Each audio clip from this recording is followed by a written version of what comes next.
After 7 years of living off the very house I bought, my son and daughter-in-law suddenly won $85 million.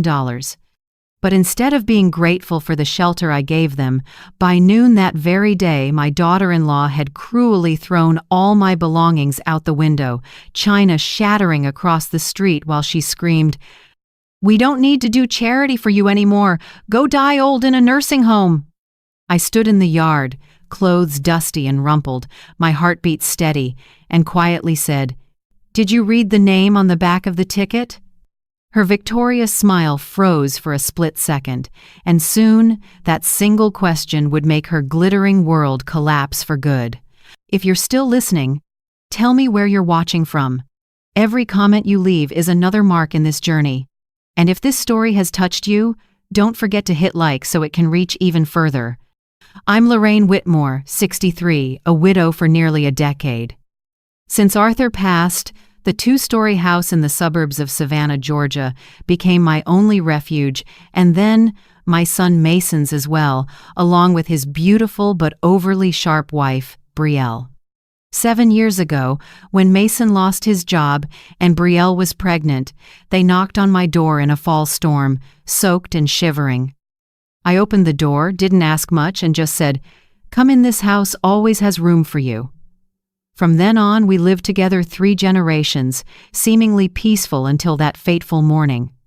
That morning, I got up early as usual to make coffee and pancakes for the little ones, Ava, 8, and Micah, 5. But instead of the small footsteps chattering down the stairs, I heard a scream rip through the house from downstairs. "Mason, get up now!" Brielle's shrill voice rang out, bursting with excitement. I set the coffee pot down, heart pounding. I was used to my daughter-in-law's temper, but today there was something different: excitement, panic, almost mania. The wooden stairs shook as Mason ran down. I stayed at the top landing, holding my breath. A minute of silence. Then suddenly, shouts exploded. "No way.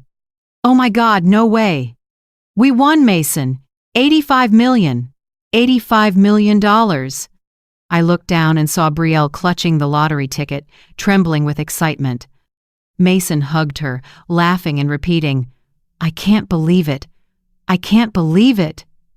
They both jumped up and down, tears streaming over young, hungry faces.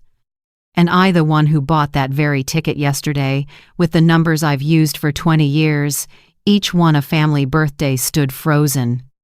My heart sank, not because of the money, but because they never asked, "Mom, is this your ticket?" I stepped halfway down the stairs, about to speak, when Brielle turned, eyes blazing like someone who'd just found buried treasure. "We're rich, Mason. Finally, we don't have to live in this old house anymore." She said it and kissed the ticket like a trophy. I stopped. The words, "this old house," stabbed right through me. The home Arthur and I built with every saved dollar, every extra shift, every can of paint we rolled on with our own hands. I wanted to say I was the one who bought that ticket at the corner convenience store, but the words stuck in my throat. I looked at Mason, my only son, hoping he'd realize something. But he just stood there, letting Brielle call the shots, like always. I went back to my small room in the attic, heavy-hearted. I brewed tea, but my hands shook so hard I spilled water on the table. For the first time in years, I felt like a stranger in my own home. About an hour later, I heard cars pulling up, nosy neighbors arriving after hearing about the lottery family. Laughter, doors slamming, glasses clinking. I looked out the window and saw Brielle showing off, waving the ticket, and Mason beside her, smiling awkwardly. By noon, there was a hard knock on my door. Brielle stood there, arms crossed, lips curled. "Start packing. We're moving, and we don't need any dead weight coming along." I didn't grasp it at first. "Dead weight?" I repeated, my voice hoarse. "Yeah, we're buying a mansion. It wouldn't make sense for you to come. At your age, it's better to find a decent nursing home. They'll take care of you there." I looked her in the eye. "This is my house, Brielle. Used to be, Lorraine," she said, emphasizing each word. "Now we have a new life. And you're not part of it." Then she yanked open the closet and started throwing my things, dresses, the wedding photo, a pottery vase I made when I was young. Everything went crashing into the yard below. I stood there, silent, while neighbors gathered and whispered. Mason stood on the threshold, hands in his pockets, face pale, but he didn't step in to stop his wife. "Brielle, stop!" he muttered, but she didn't listen. "We don't need to do charity for you anymore," she shouted, as if she wanted the whole neighborhood to hear. The words felt like a knife in my chest. I quietly bent down, picked up the shattered frame, and wiped the dust off with my sleeve. The elderly neighbor across the street hurried over to help me gather things, but I stopped her. "Thank you, but I can do it." I collected what was still intact, a few changes of clothes, a wedding photo, and a small box holding Arthur's ring. When a beat-up yellow cab pulled up, I stood, took a long breath. I turned to Mason, my son, whom I'd once believed would protect his mother for life. "You're not going to say anything?" I asked, calm and firm. He looked down. "Brielle, just went a little too far, Mom." "No, Mason," I said. "This is the choice you two made." I walked toward the gate, then stopped. Brielle stood there, arms crossed, still wearing that triumphant smile. I looked straight at her. "Did you read the name on the back of the ticket?" For a split second, that smile stalled. A flicker of doubt crossed her eyes, then she quickly feigned disdain. "I have no idea what you're talking about." I didn't answer. I opened the cab door, put my suitcase in the trunk, and told the driver softly, "Anywhere, with the cheapest rooms nearby." As the car pulled away, I checked the rearview mirror. Mason stood frozen on the steps, the two little ones pressed to the upstairs window, eyes red-rimmed. Brielle turned away, pretending to be on the phone, but I could see her shoulders tighten. The room I rented sat above a Chinese restaurant. It barely fit a twin bed, a wobbly wooden table, and a window stuck in its frame. The smell of frying oil rose from downstairs, seeping into my hair and clothes. I sat on the edge of the bed, opened my bag, and took out a paper folded in quarters, the purchase receipt. The scrawled Lorraine Whitmore in the signature box was still clear. I ran my finger over the name and heard Arthur's voice in my ear. "Always sign your name, Lorraine. People can forget everything else, but a signature never lies." I smiled faintly. Outside, the city buzzed, but in that tiny room I felt a strange peace. They thought I'd lost, but really, the game had only just begun. After Arthur was laid to rest, the house was so quiet I could hear the clock ticking all night. I missed him, his tall, slender frame, the way he grumbled when I added extra salt to the stew, and that raspy laugh every early morning. Widowhood at 56 taught me to speak less and keep small rituals to feel like he was still around, pouring 2 cups of coffee each morning, straightening the armchair by the fireplace, sometimes whispering, "I'm okay, Arthur." Then, one February night in a downpour, Mason showed up. He stood on the porch, soaked, gripping a suitcase. Behind him was Brielle, makeup smeared, eyes red. "Mom, we lost the apartment. My company folded. The landlord wants rent now. We can't swing it." I opened the door without further questions and nodded. "Come in, this house always has room for you." Brielle thanked me, voice trembling. She was young, beautiful, and knew how to draw. Sympathy. That day I believed I was doing the right thing.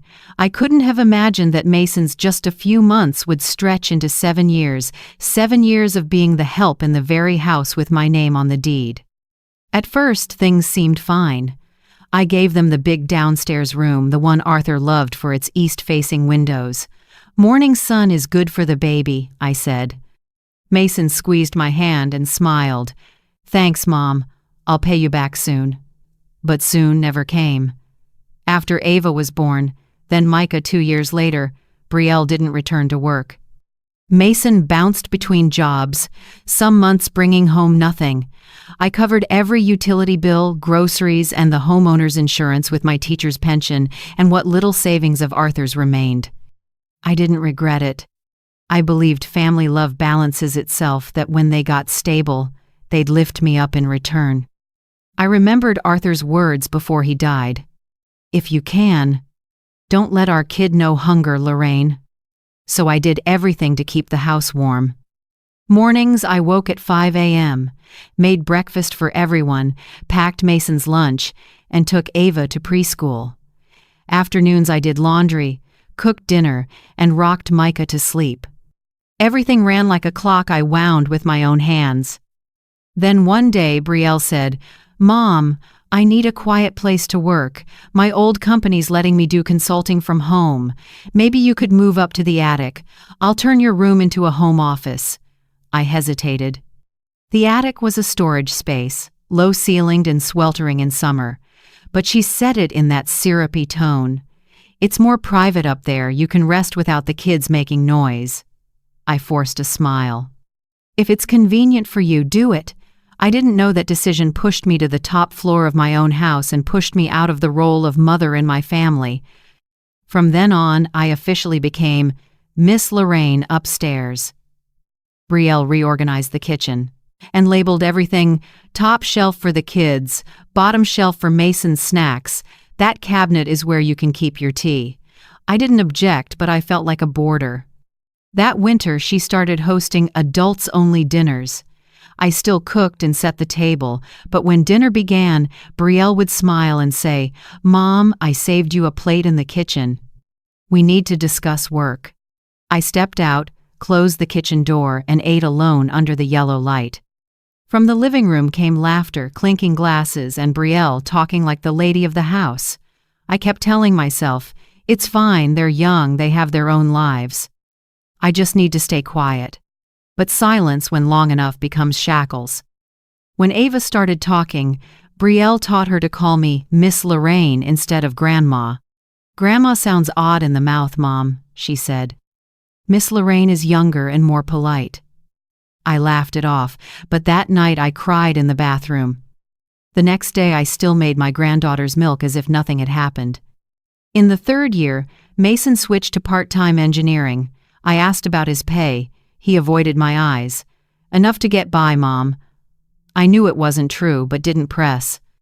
When your child looks down out of shame, a mother often chooses to pretend not to see. I kept paying for electricity, water, health insurance, and sometimes slipped in extra for Ava's tuition. I told myself I could shoulder it, as long as they stayed afloat. By the fourth year, Brielle began setting rules. "Mom, no sweets for the kids at night." "Mom, the house needs to be spotless, guests are coming." "Mom, towels should be folded this way, not the old way." Each thing sounded small, but together they nicked like 1,000 paper cuts.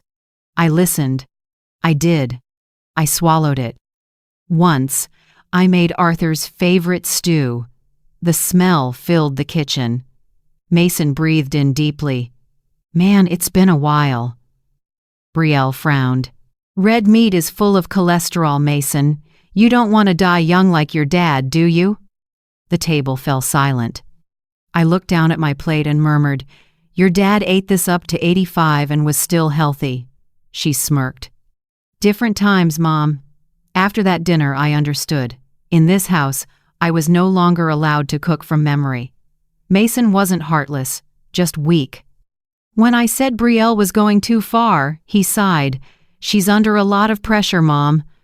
I'm gone all day, and she's home with 2 kids. And I'm taking care of the whole house." I wanted to say, but didn't.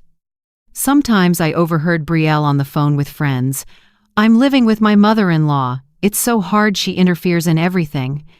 Each time I wondered who she was talking about, because I hardly meddled in anything anymore. I just quietly cleaned, did laundry, and recorded expenses in a small notebook. I still remember a spring morning. I was hanging laundry in the backyard when I heard Brielle in the kitchen telling Mason, "Do you know how people see us? A married couple living off his old mother. I want a place of our own. But Mom pays the homeowner's insurance here. Selling's not that simple." "Then have her sign the transfer." "She doesn't need a big house anyway." I stood behind the curtain, heart pounding, not from fear, but because I realized I'd given them too much.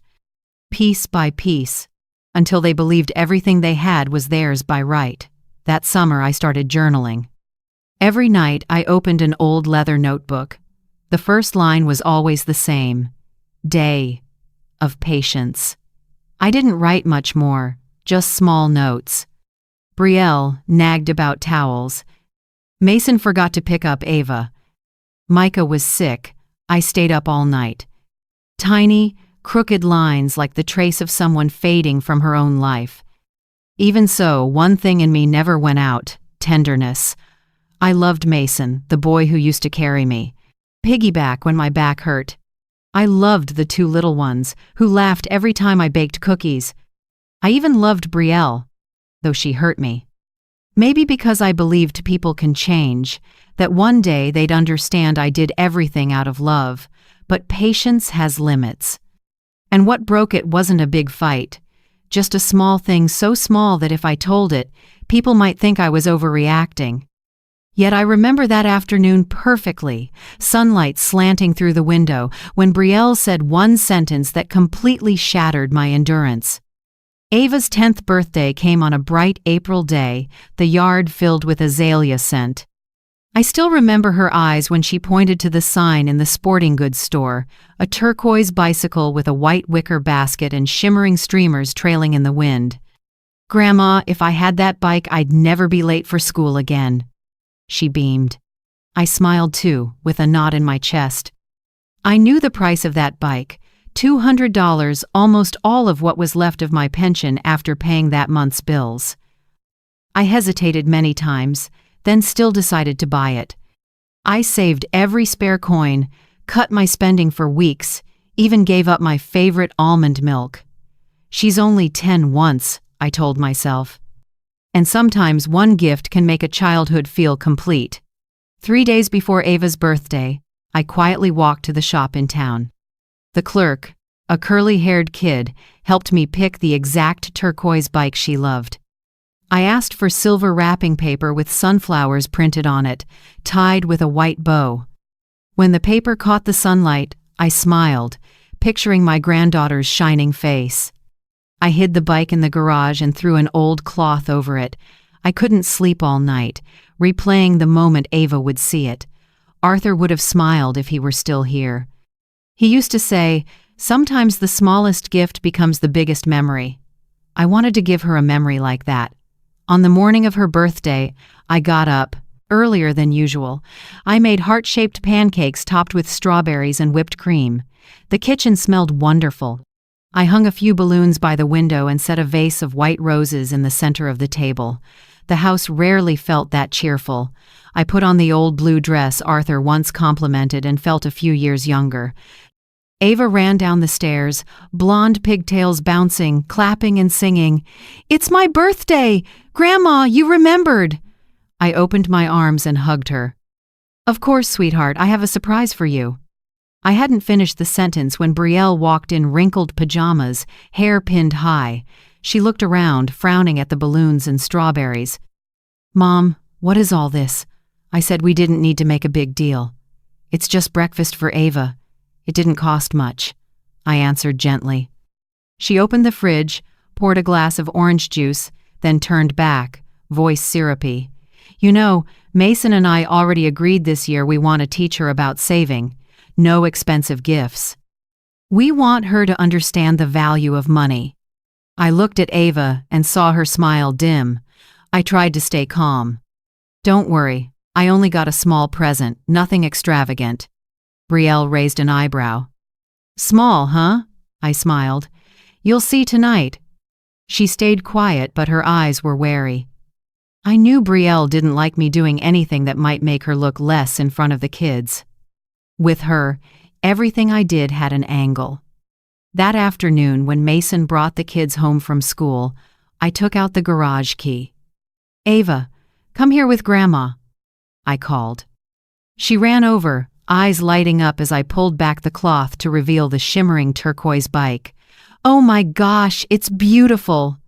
Ava gasped, almost breathless. "Is it really mine, Grandma?" I nodded. Happy birthday, my little angel. She threw her arms around me, laughing and crying at the same time. My heart melted with happiness. But the moment lasted only seconds. Brielle's voice cut in behind us, cold as steel. What is this? She came closer, eyes raking over the bike, then stared straight at me. I told you, Mom, no expensive gifts. I stayed calm. It's just a bike, Brielle. She's dreamed about it all year. That's not the point. The point is you're breaking our parenting rules. Rules? I repeated, with a small smile. I don't recall love having rules. She stepped in, voice low and sharp as a blade. You did this just to show the kids you're better than me, didn't you? Brielle, don't be ridiculous. Mason chimed in, but his voice was weak. I looked at her. I did it because I love my granddaughter, that's all. Ava gripped my hand, frightened by her parents arguing. Mom, please, I'll clean the bike myself. I won't ask for any more presents, she sobbed. But Brielle just sighed, then crouched to Ava's eye level. Sweetie, we just want you to learn to appreciate things. This bike isn't right. Grandma will return it, and then you'll understand why grown-ups have to save. No! Ava burst into tears. I held her, feeling her little heart thudding against my chest. That's enough, Brielle, I said, my voice tight. If you want to teach a lesson, use your own money, not her joy. She only pressed her lips together and pulled out her phone. Mom, return the bike, or I will. I'm not joking. That afternoon, I walked the bike back to the store, each step heavy as stone. The wind rustled through the trees, making the white bow flutter and whisper like Ava's laughter that morning. I took one last look before stepping inside and drew a deep breath. I'd like to return this bike, I told the curly-haired clerk. Are you sure, ma'am? It's our last one. Yes. The little girl changed her mind. When I signed the refund slip, my hand shook so much the ink smeared.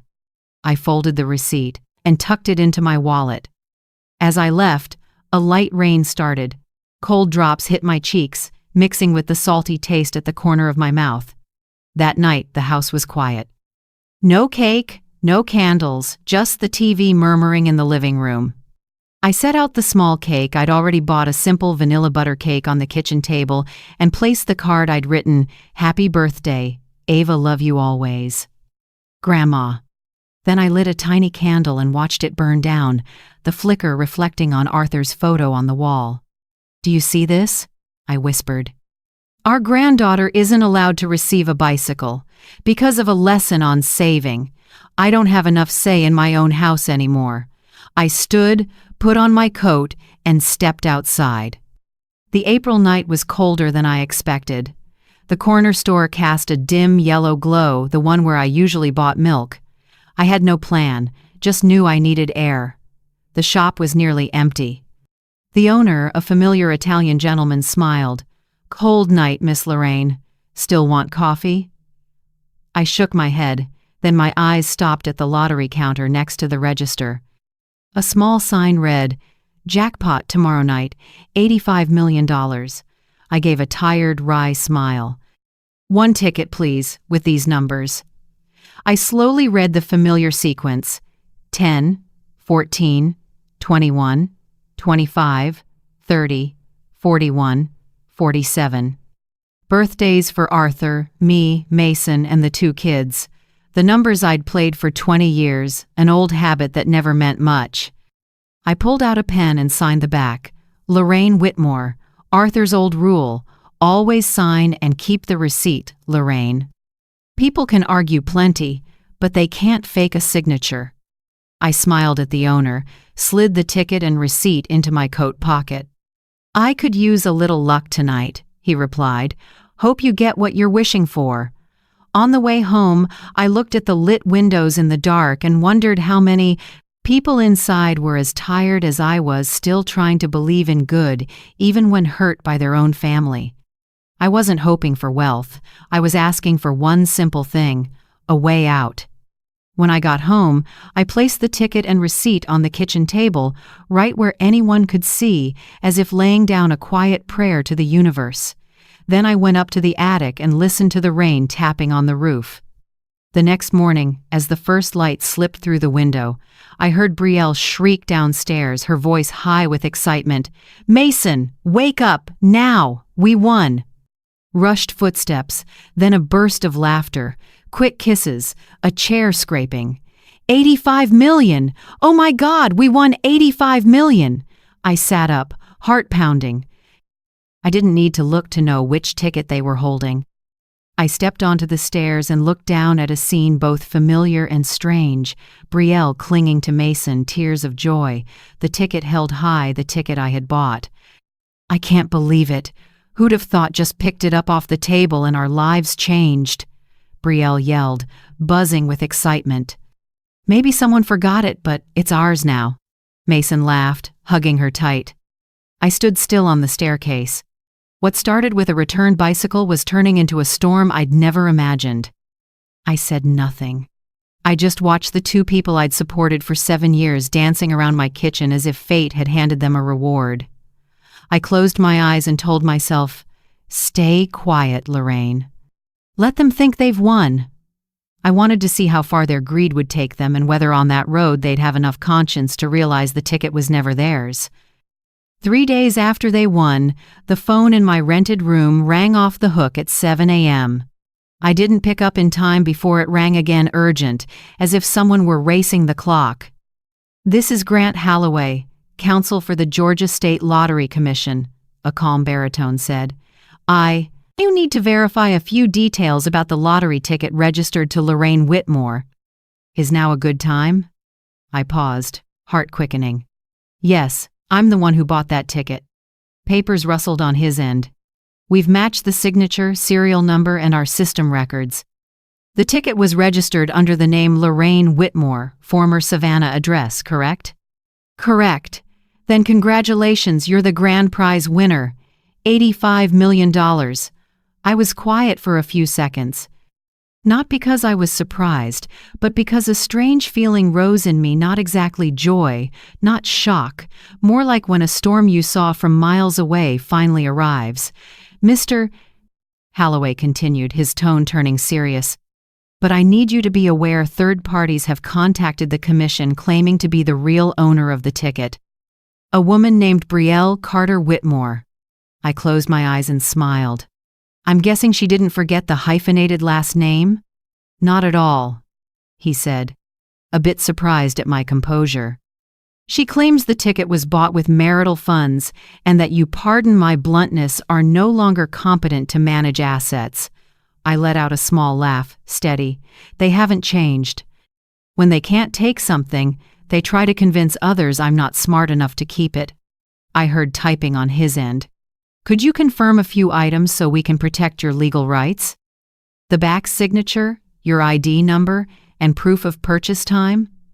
I opened my wallet and pulled out the receipt I'd sealed between 2 laminates.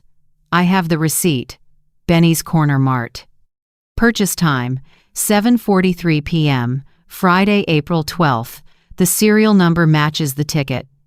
I also have copies of my ID, and the store camera will show it."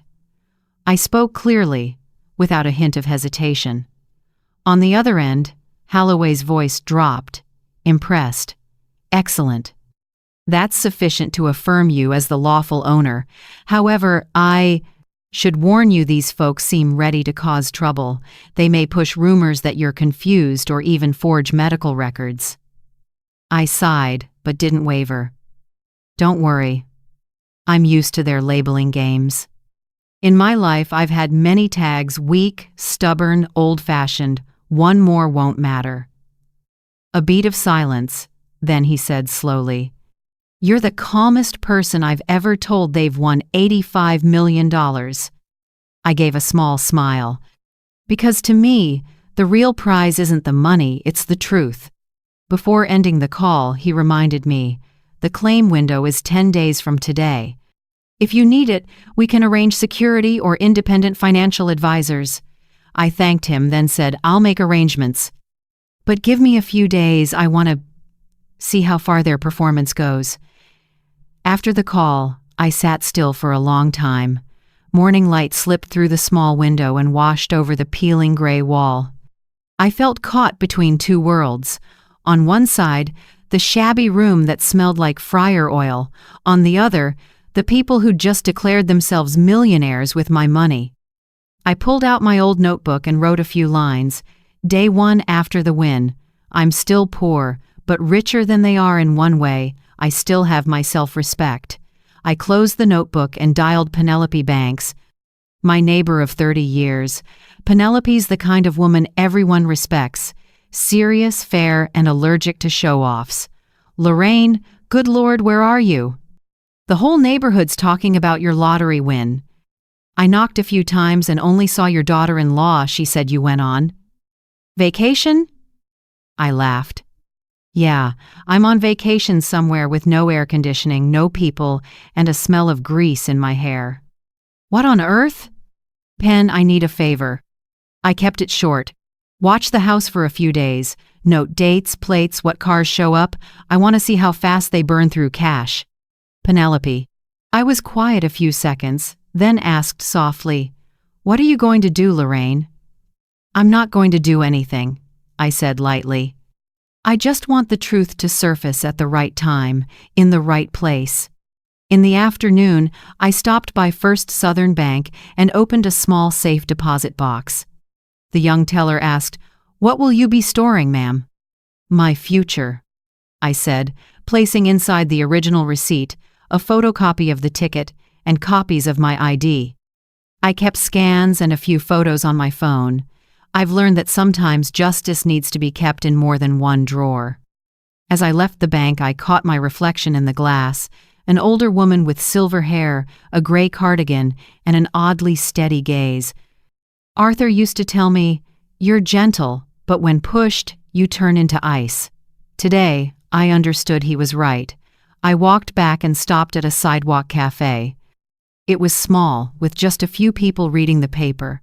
I ordered a hot black coffee, pulled out my notebook and began to write. Saturday, 10 They still think I'm weak. They don't know the ticket has already spoken for me. I'm not running, I'm preparing. Every lie is a trap, and all I have to do is wait for the snap. That evening, when the city lights came on, I got the first text from Mason. Mom, we want to talk. Brielle is stressed, don't believe what the papers are saying. The papers? I opened my phone, and sure enough, a local site had posted, Savannah couple wins jackpot. Elderly mother gifts ticket to her son, then disappears. I laughed out loud. Even their lies were clumsy, I murmured. Congratulations, Brielle. You just publicly admitted I bought the ticket. I texted Mason back. Don't worry, I'm not missing. I'm just seeing clearly who's genuine and who isn't. Then I turned off my phone and lay back on the bed. Rain ticked against the window. I didn't know where they were, maybe touring mansions, maybe ordering a new car, maybe planning a new millionaire party, but I knew one thing, the rules had changed. From the moment the signature Lorraine Whitmore appeared on the back of the ticket, they could lie, they could threaten, but they couldn't erase the truth. I put my hand on the notebook and wrote one last line before turning out the light. Tomorrow, when they buy more cars, more dresses, more lies, I'll just smile. Because this game isn't about money. It's about character. I used to think greed only shows when people are desperate. Turns out, it grows even bigger when they get something they never deserved. Just 3 days after the win, Brielle started performing like a star. She made a new social media account called The Lucky Whitmore. On flashy live streams, she wore an ivory silk dress, held a glass of wine, and smiled sweet as sugar. Life can be very fair, she told thousands of viewers. If you do the right thing, the universe will send a reward. I watched that video on my old phone in the rented room, half amused and half heartsick.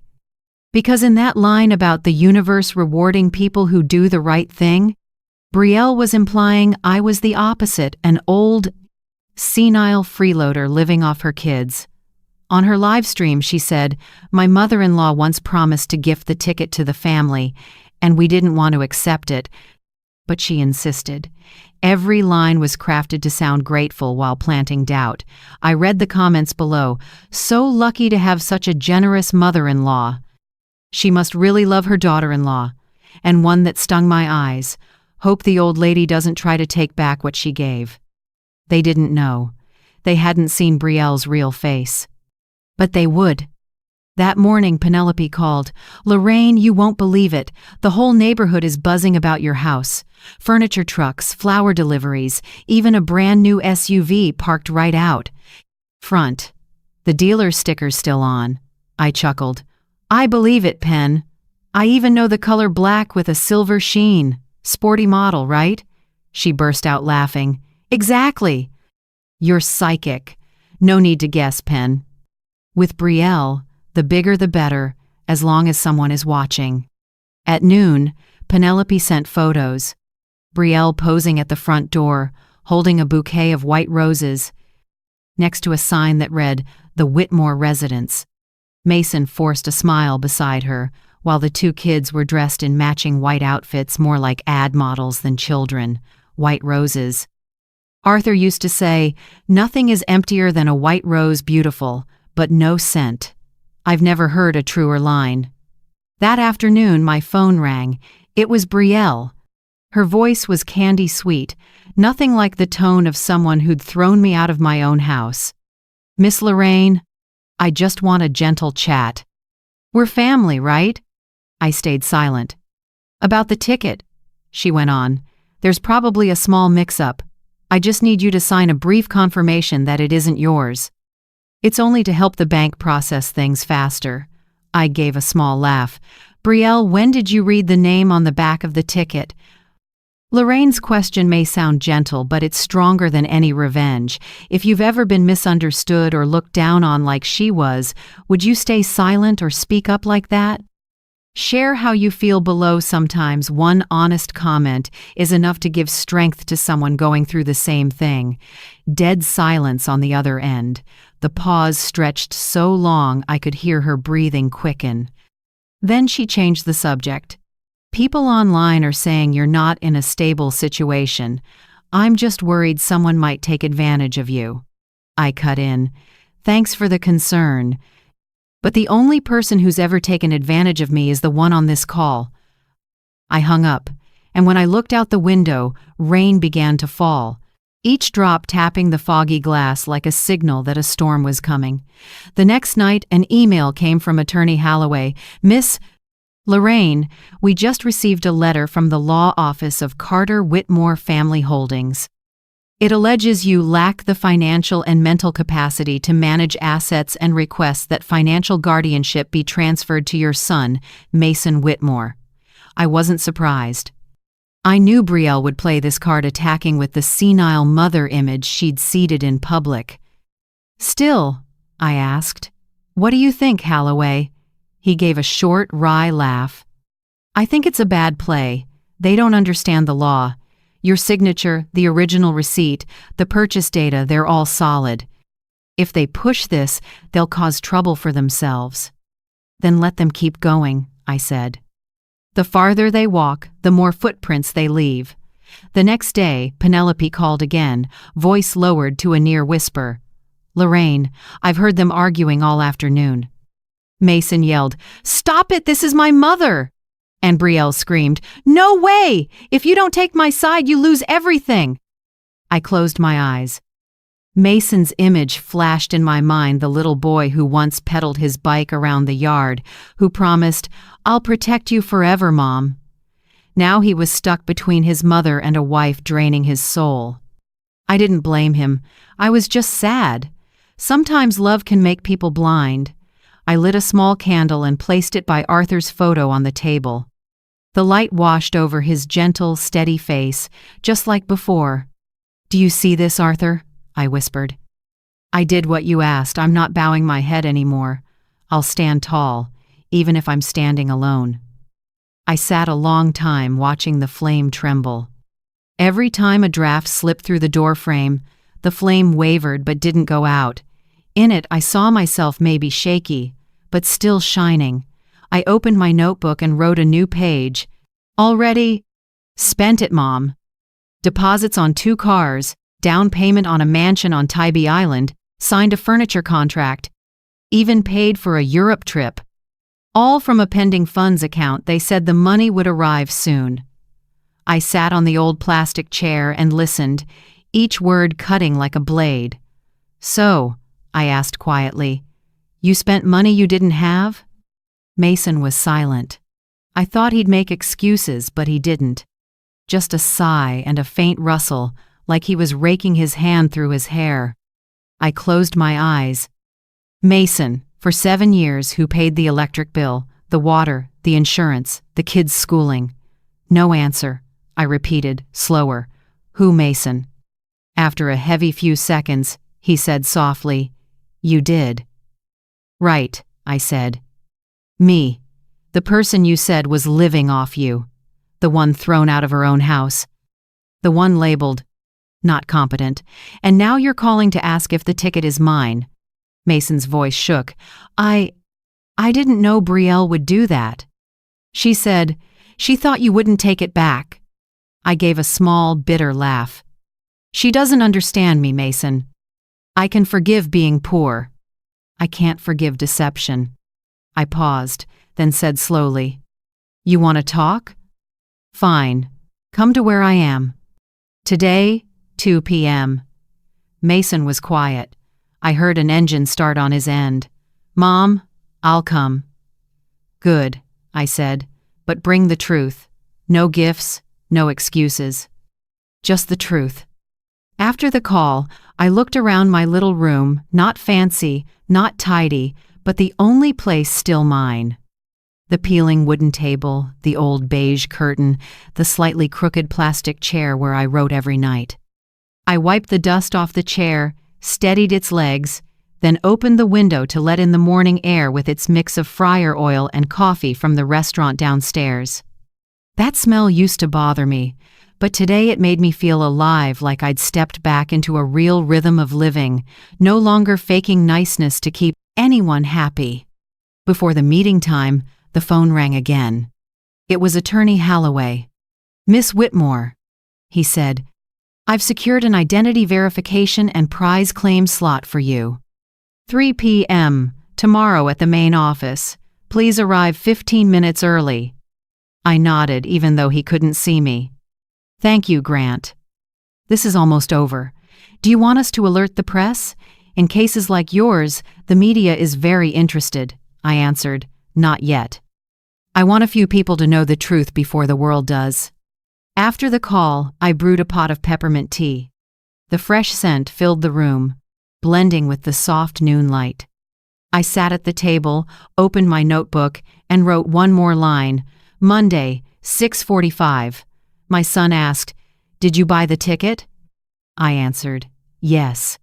Maybe this morning, for the first time in 7 years, he heard his mother's real voice. I closed the notebook and set it beside the cup. On the wall, an old family photo hung slightly crooked. In it, me, Arthur, and 5-year-old Mason stood in front of the first house we bought.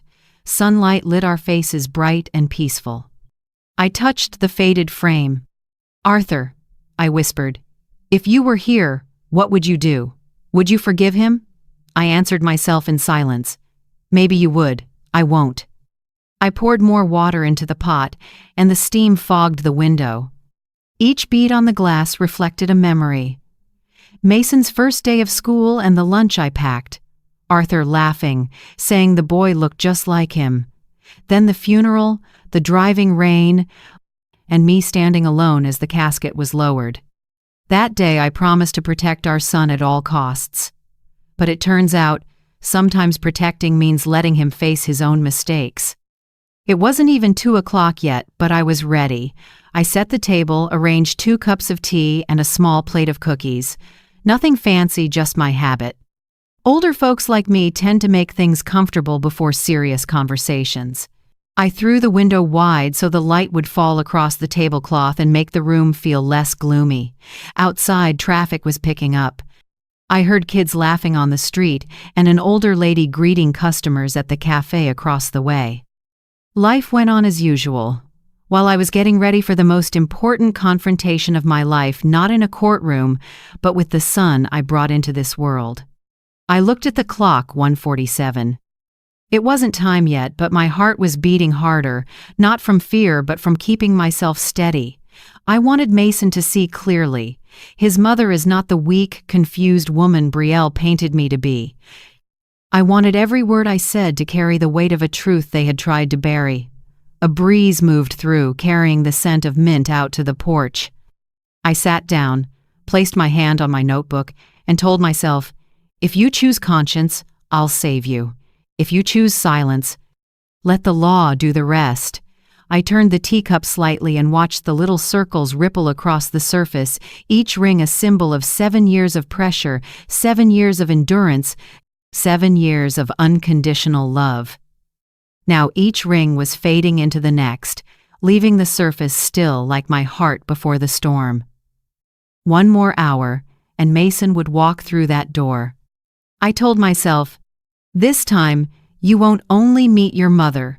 You'll meet the woman you and your wife woke up, the woman you should never have underestimated. I took the first sip of tea, the warmth sliding down my throat. Sunlight tilted across the old wall, leaving a soft band of light like a promise. Outside, a light breeze brushed the window frame, and the wind chime gave a gentle ring. I looked at the empty chair across from me and said out loud, "Son, I'm waiting." A knock sounded right at 2 p.m., not early, not late. I stood, feeling not nervous but oddly as if I were about to preside over a hearing. The door opened. Mason stood there, pale, hair mussed, eyes sunken. He glanced around the shabby room, the stained ceiling, the lopsided single bed, the damp in the corner, then looked back at me, voice tight. "I'm sorry, Mom." Just 4 words. But I knew he'd crossed a long night to say them. I didn't answer, just motioned to the chair I'd wiped down that morning. "Sit, Mason. This room isn't pretty, but at least it's mine." He lowered his head, avoiding my eyes. The dim light through the window cast our silhouettes across the blotchy wall, 2 figures close, yet far. Not 5 minutes later, Brielle showed up. Her heels struck sharp on the concrete. A sweet, biting perfume swamped the lingering fryer smell from downstairs. She swept in, scanned the room, and smirked. "Cozy, isn't it?" I calmly set my cup down. "It's warm because there are no lies in here, Brielle."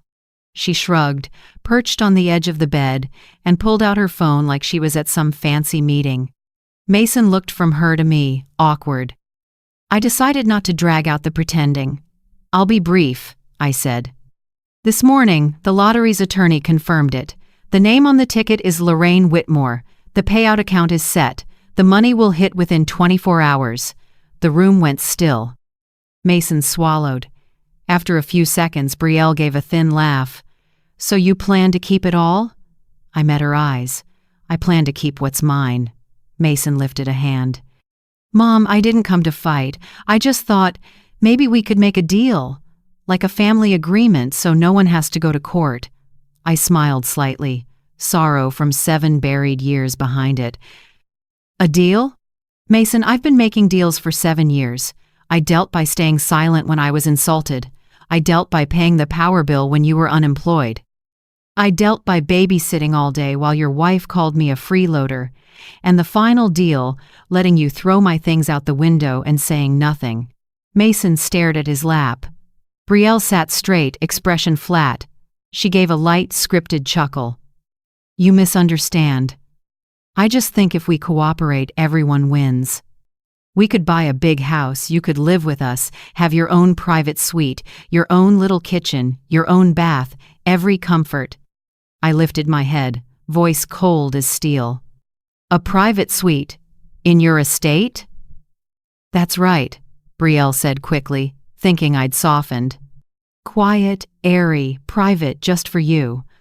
I looked at her, letting my eyes settle on that fake smile. Sounds more like a dog kennel out back than a mother's room.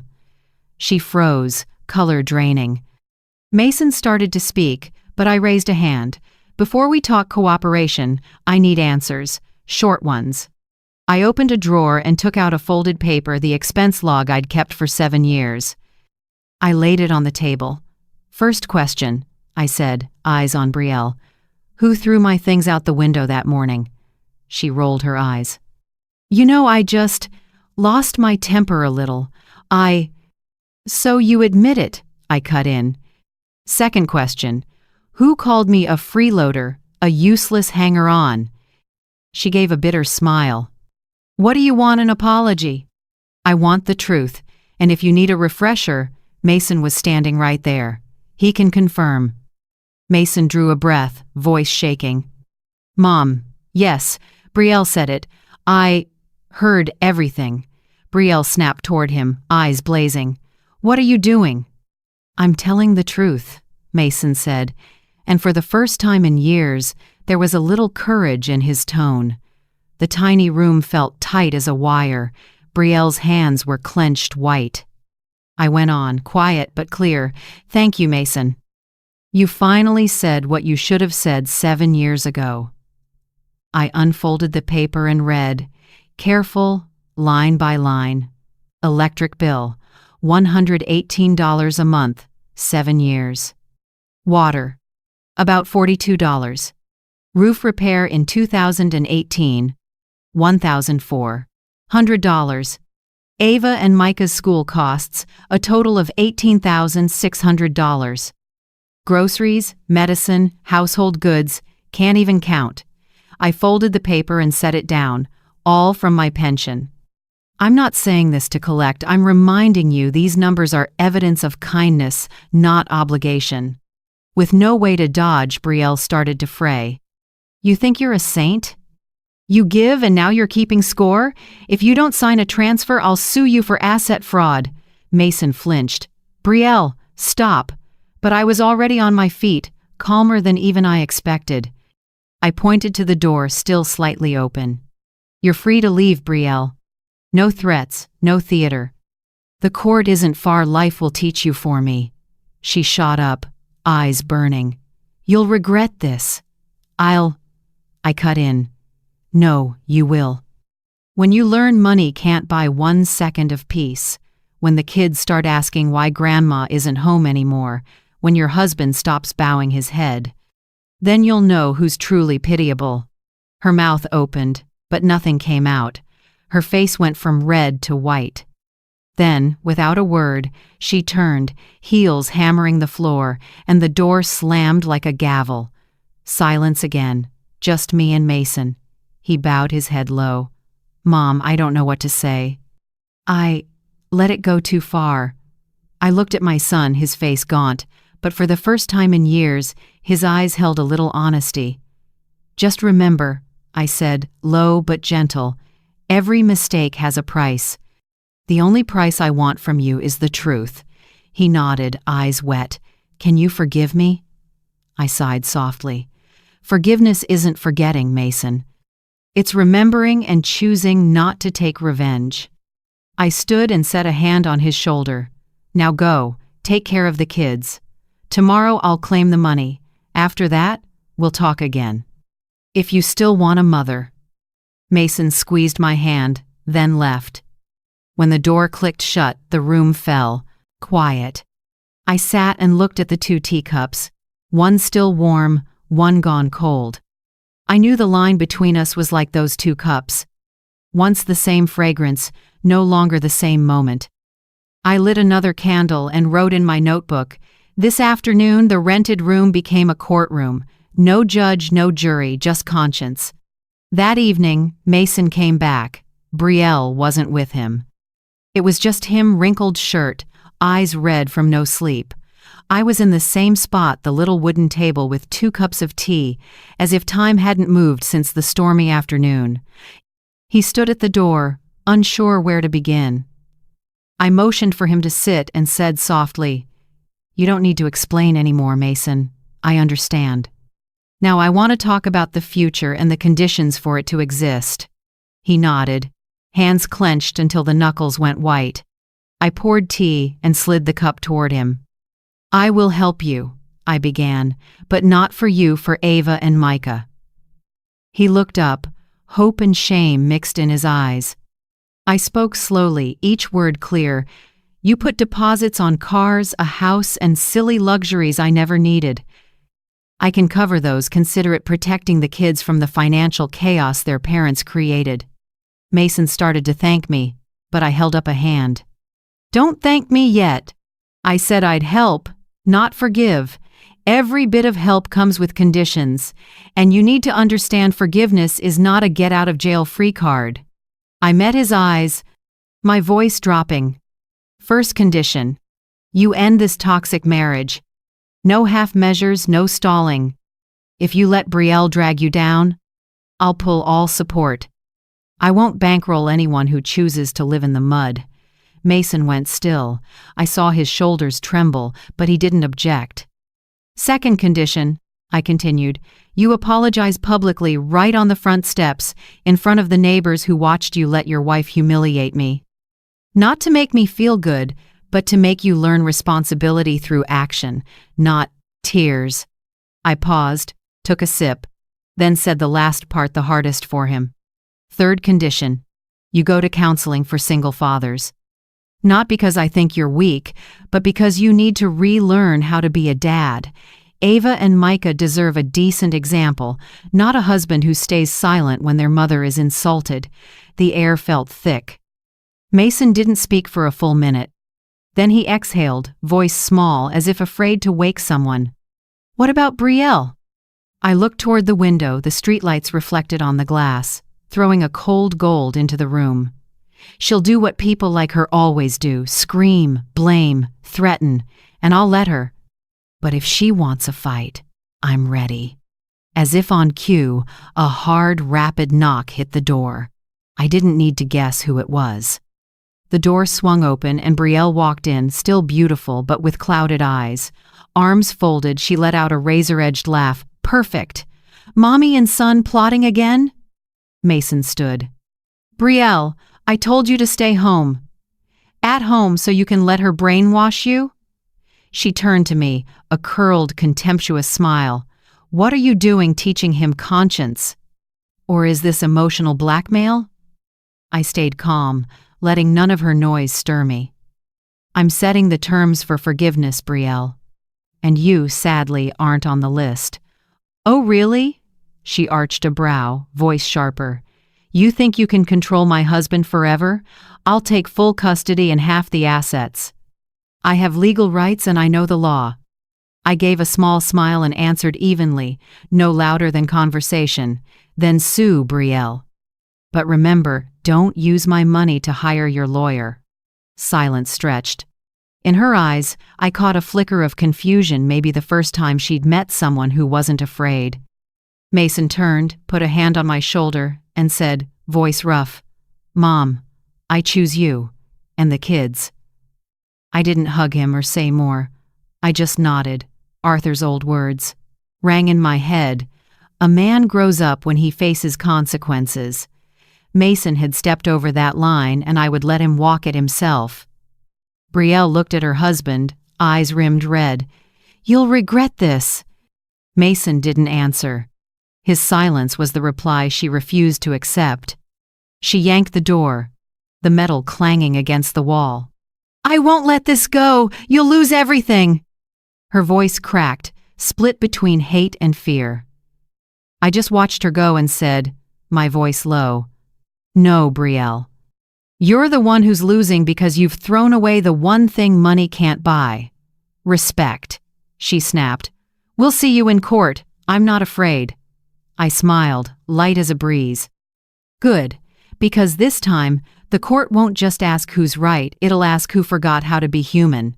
Brielle spun on her heel. Her high heels hammered the metal stairs, echoing beat by beat like a countdown to an oncoming legal storm.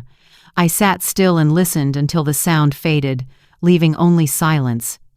Mason collapsed into the chair, head in his hands. I don't even know where to start. Start by keeping your word, I said. Tomorrow, go apologize to Penelope and the neighbors who saw everything. Tell it all. No excuses. And from now on, you'll pay your own rent, your own tuition, every last bill.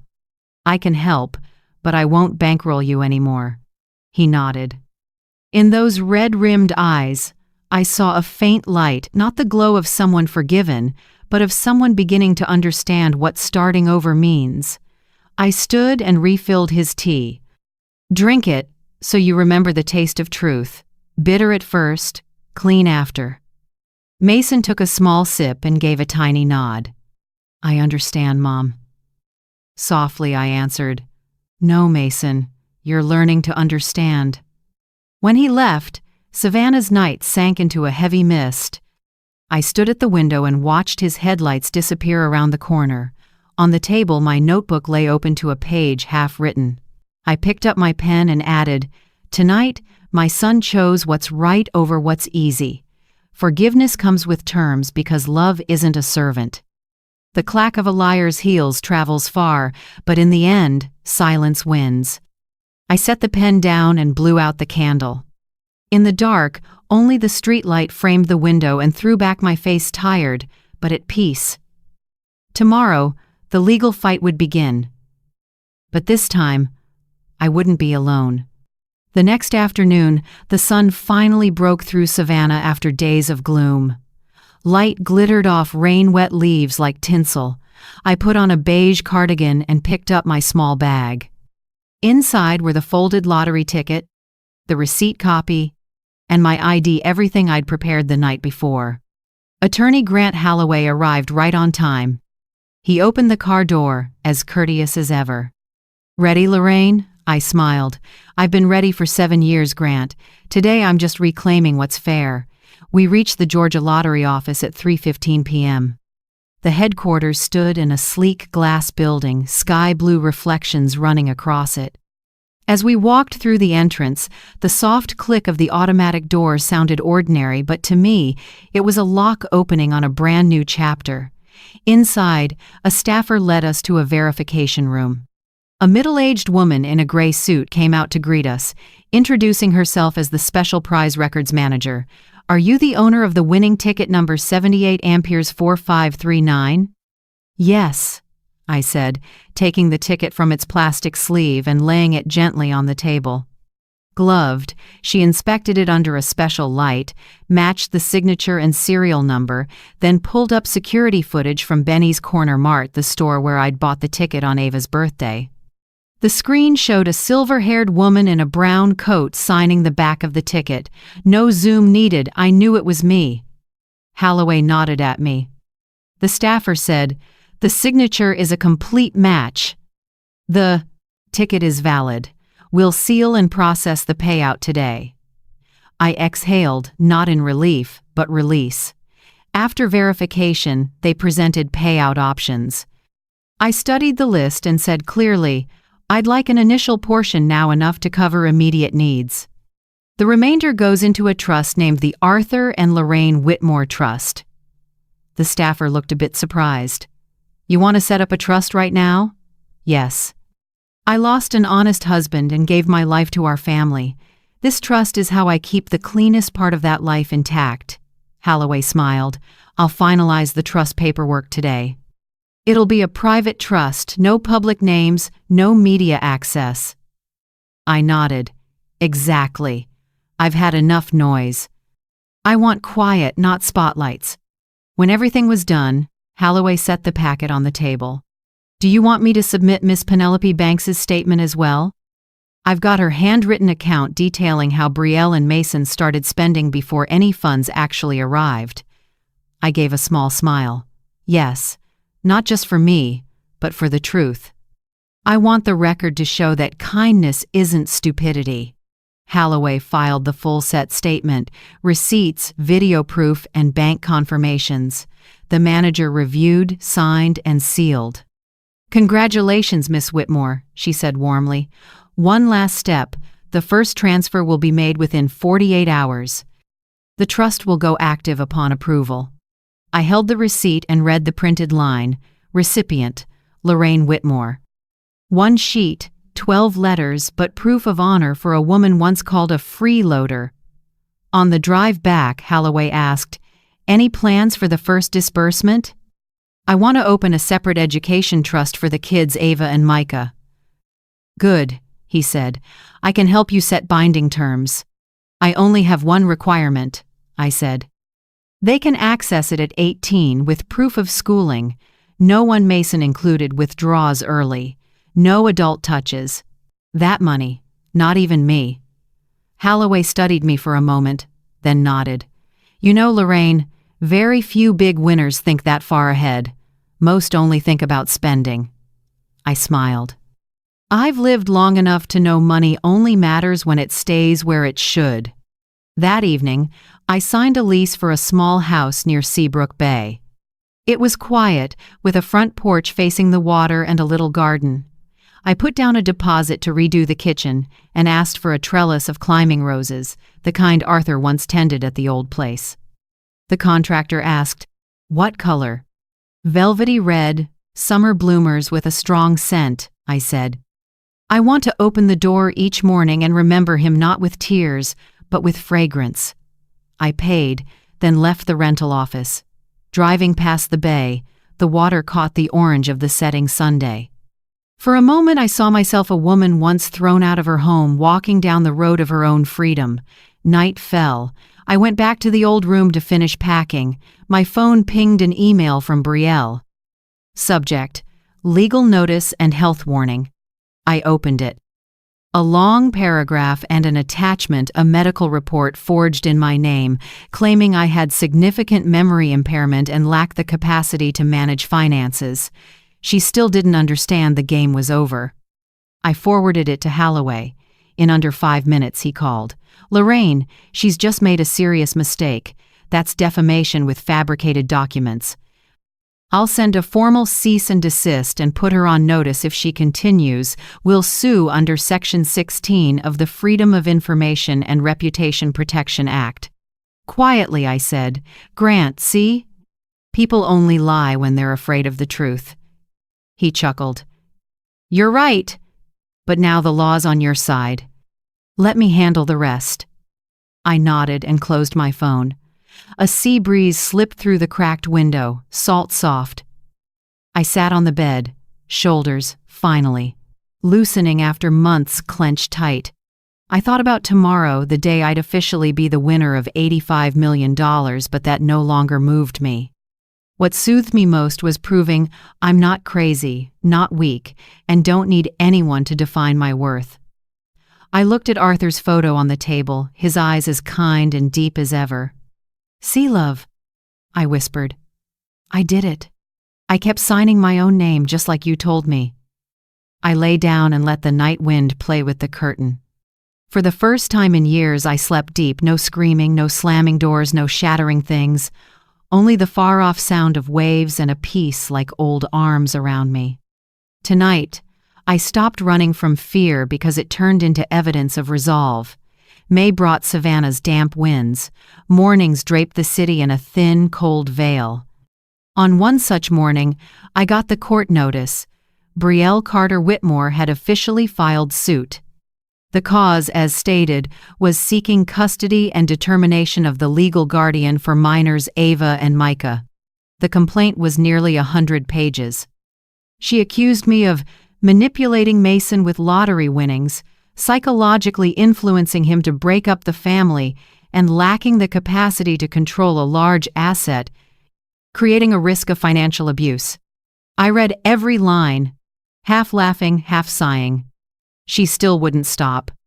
Instead of bowing her head and making amends, Brielle chose a loser's favorite lane-swapping victim and culprit.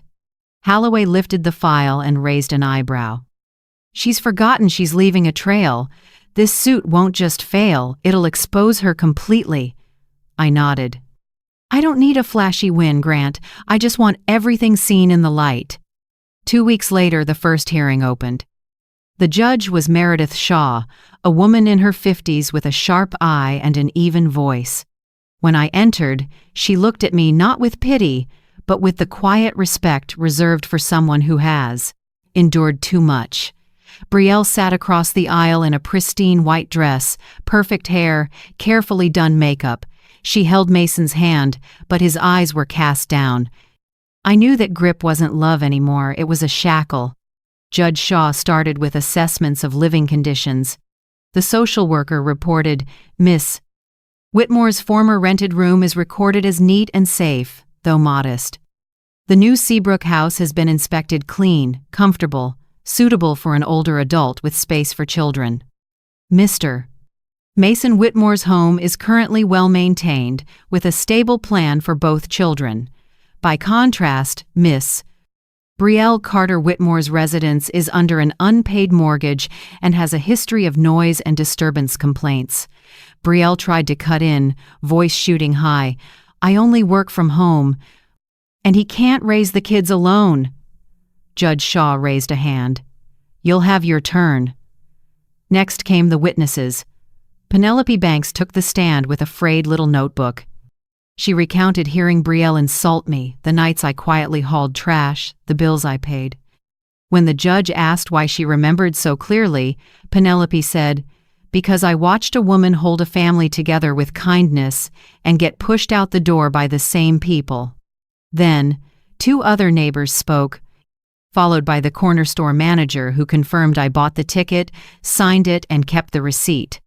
Finally, Holloway played video from Penelope's porch camera, Brielle, throwing my things out the window to the shout of, "Go die in a nursing home."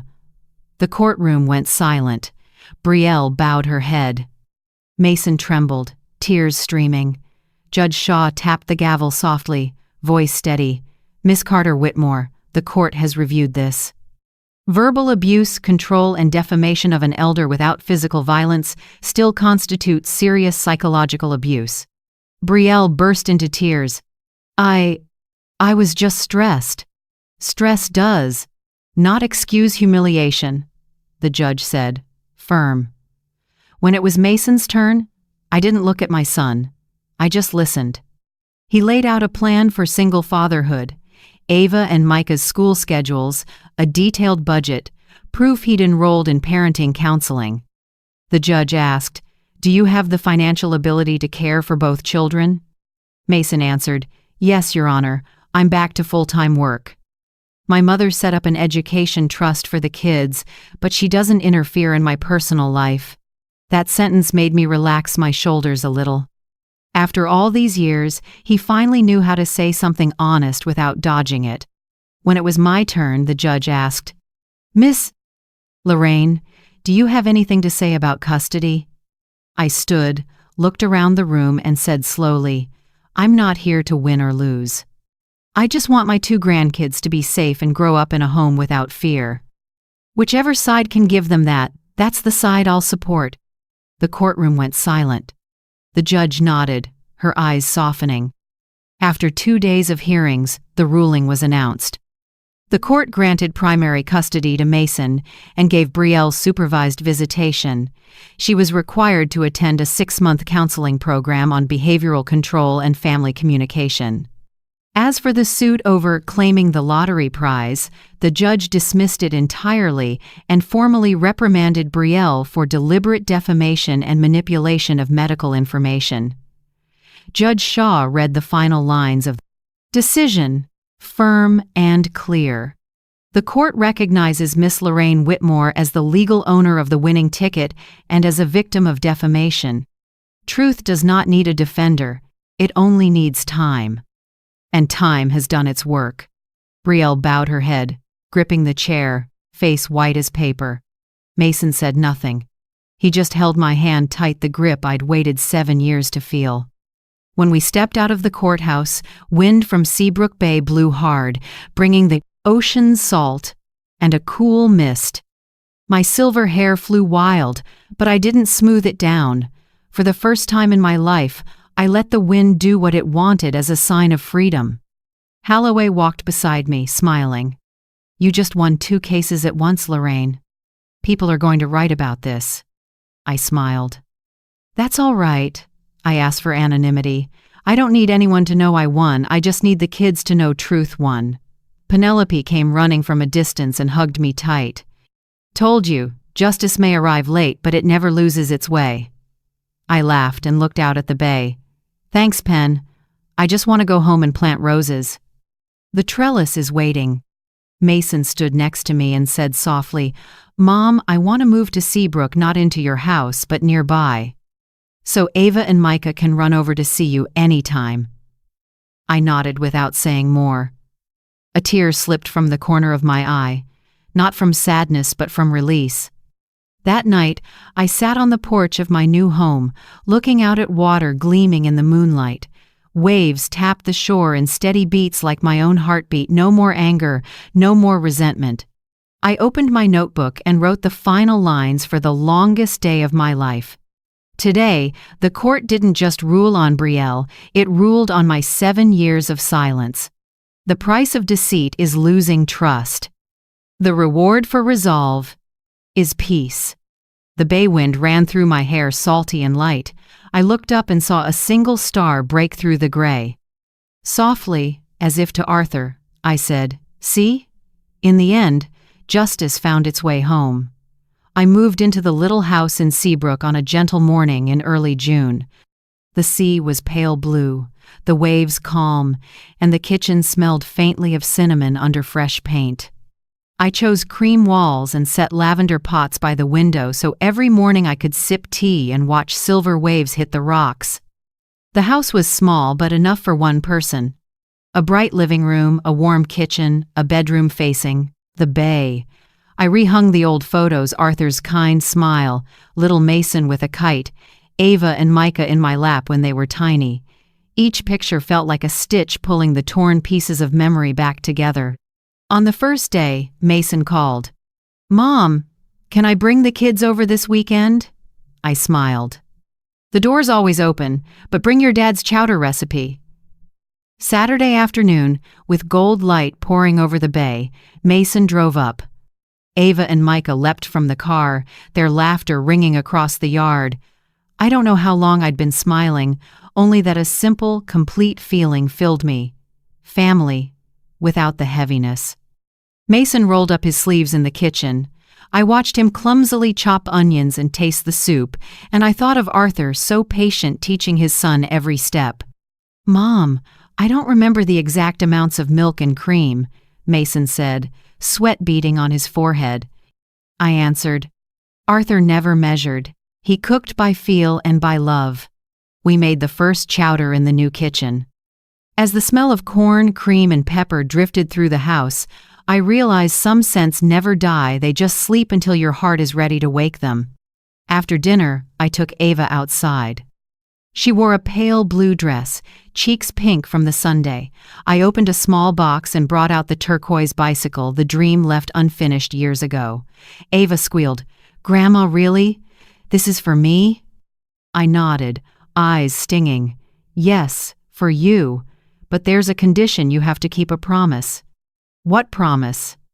Never let anyone make you believe you don't deserve good things. She hugged me, then hopped on and pedaled around the yard. Her laughter rang all afternoon like a bell washing the old bitterness clean. Meanwhile, Micah sat in the living room, carefully building with Legos on the wooden table Arthur once sanded by hand. Each time he finished a model, he ran to show me. Look, Grandma, I matched the picture. I patted his head and thought, Arthur, do you see? The kids still have your skillful hands. A few weeks later, Mason started a support group for single dads. I didn't push, just encouraged.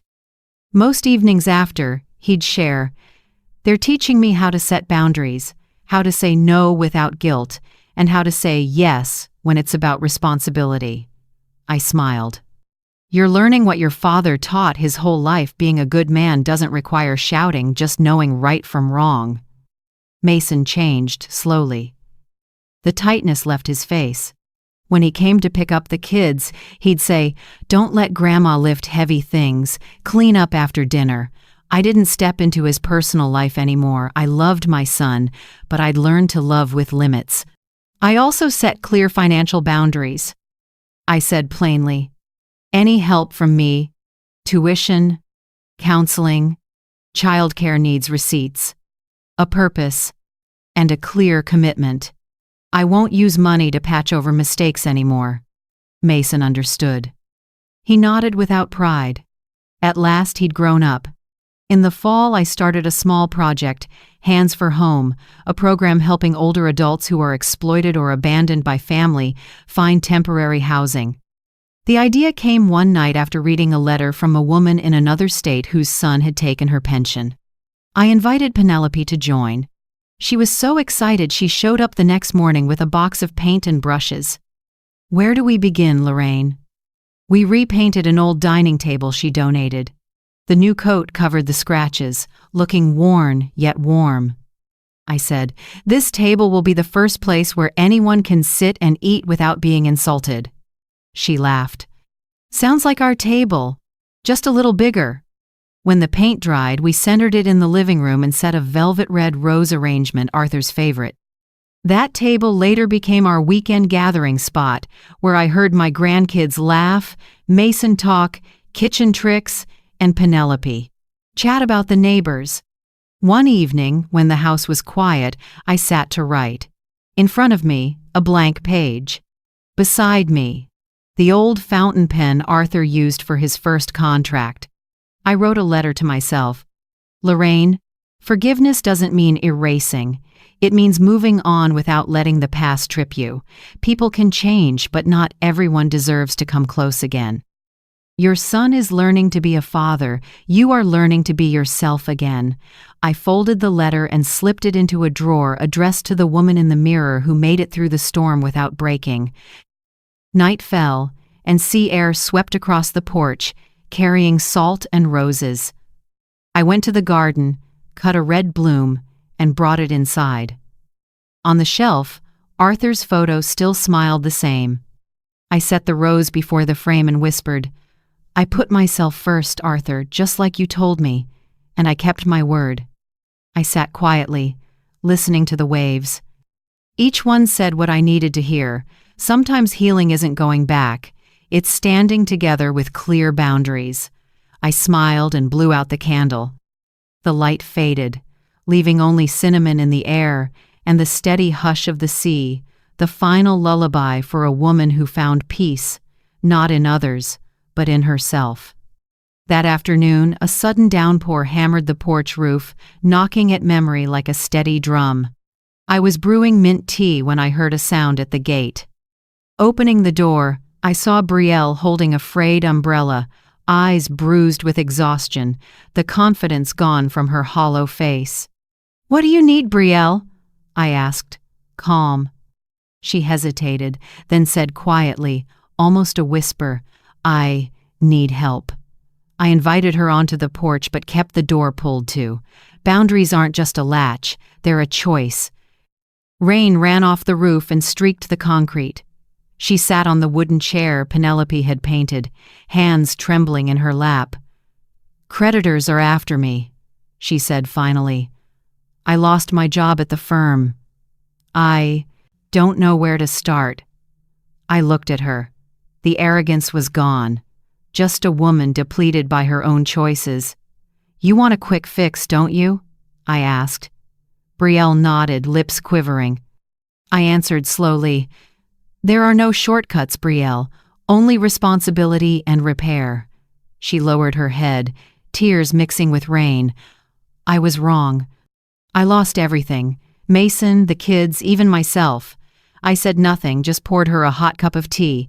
Mint filled the porch, masking the damp.